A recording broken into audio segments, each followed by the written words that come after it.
Hello again, everyone, and welcome back to this absolute trash fire of a video. So this is the list so far, and I've resorted the Kaiju. Finally, took me a little while. Anyways, thank God it didn't take me to the stupid ad. Anyways, I'm gonna do a speed round of this because I want to rank up the final wars in this video.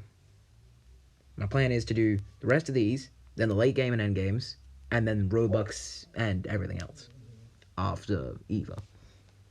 Alright, Kamakuras.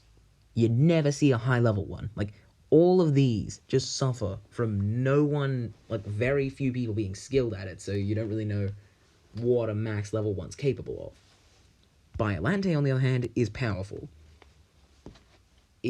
Like, in a melee fight, Biolante can beat a lot of things, and it's really hard to counter one. Obviously, there are ways to counter it, especially at a low level, but high-level Biolantes can be ridiculously powerful. Junior is decent. Not really much to say here. You need him for Dest, which is what keeps him out of mid, because I hate this thing. But yeah, other than that, I don't know. I guess he's pretty decent. Scylla. I'd say that Scylla is pretty mid.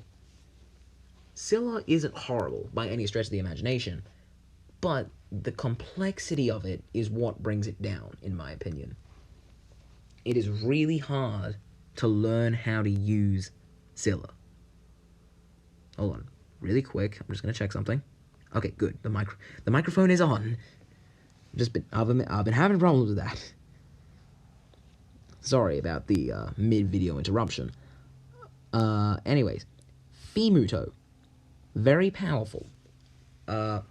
Its melee is some of the best in the game, as well as its regen.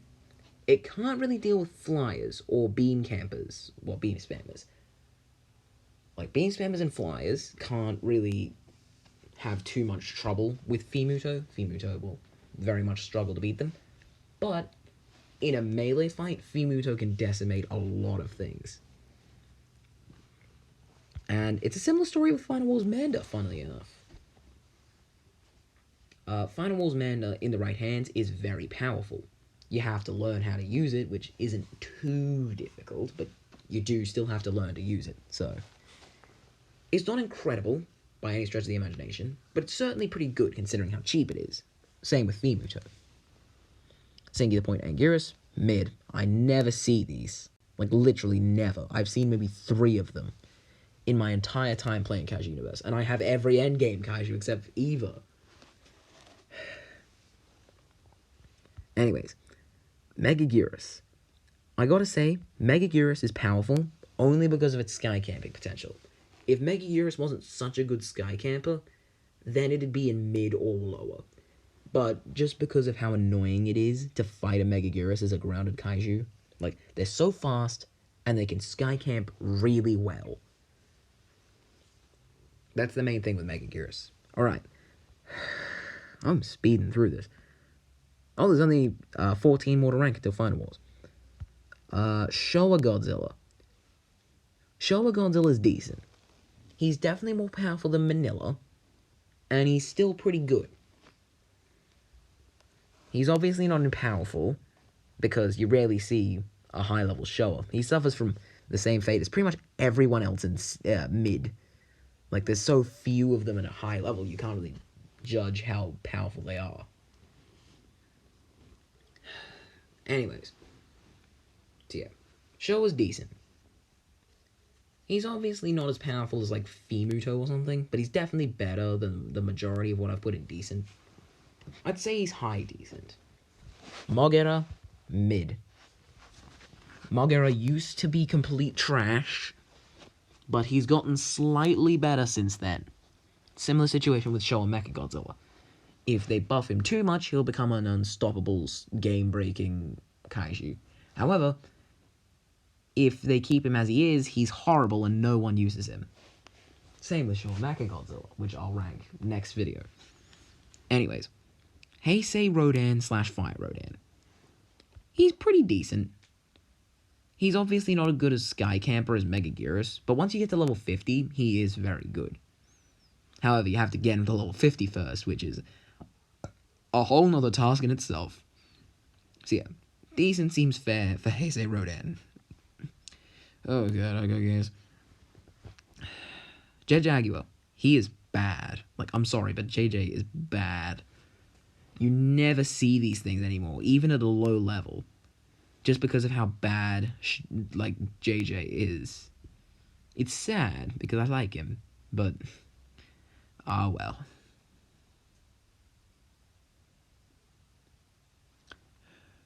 Heisei King Ghidorah. Heisei King Ghidorah is decent. Not too powerful, not too weak. And actually, you know what? I'm putting Heisei King Ghidorah in decent because he looks horrible, and you rarely see a high level one. If you do see a high level one, it's generally a cause for, run away. But you see these things so rarely that,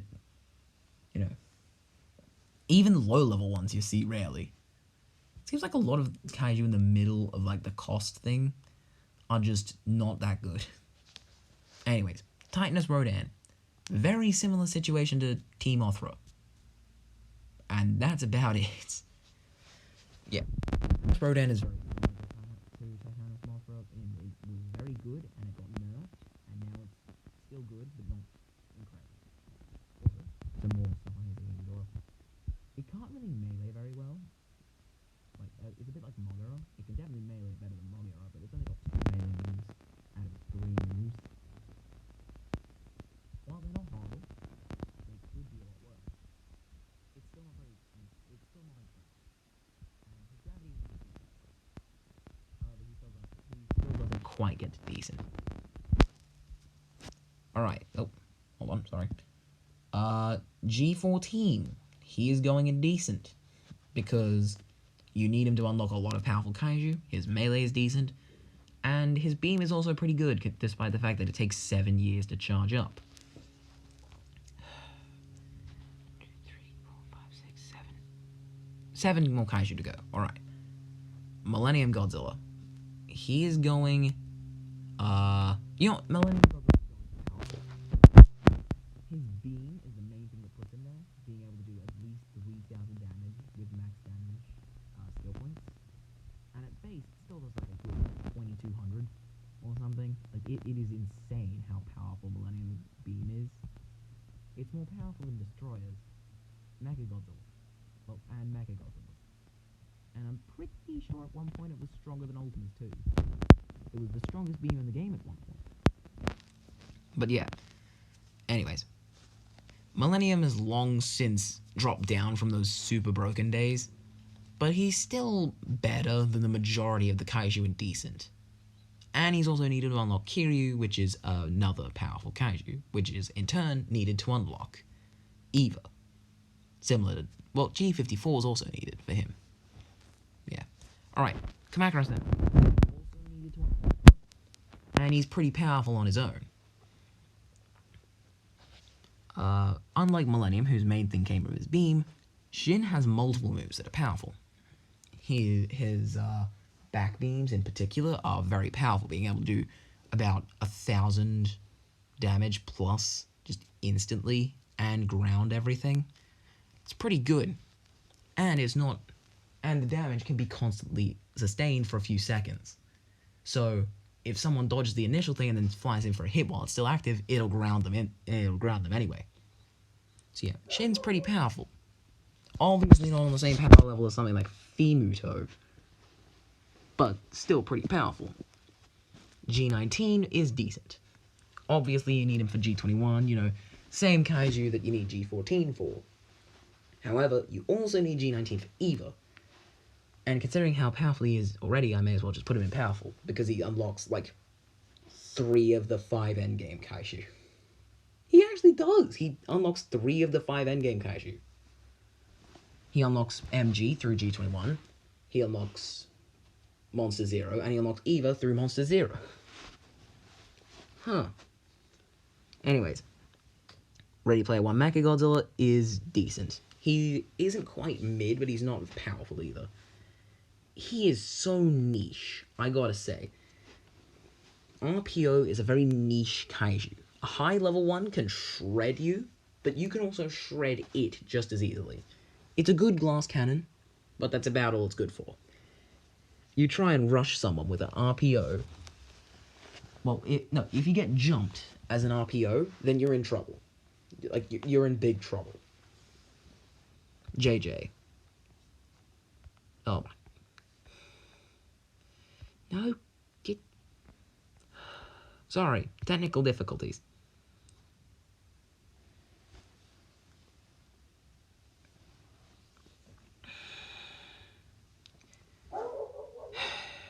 Alright, JJ.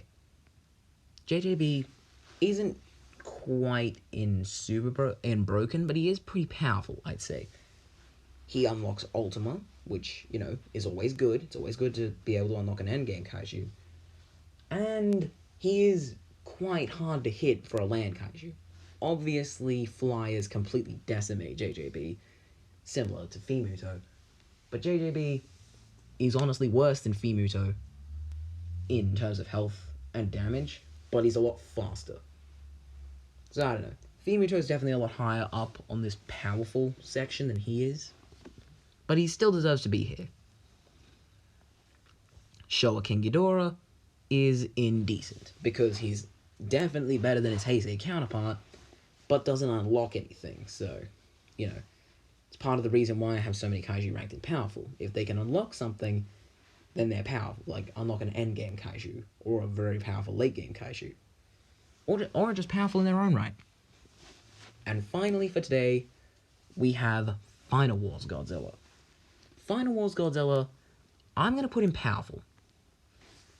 He definitely has what it takes to be one of the best melee kaiju because of his combo, where if you hit something enough times, your combo will start, and that'll just slowly start doing more and more damage. I think that's how it works anyways. It's very easy to figure out how to play Final Wars.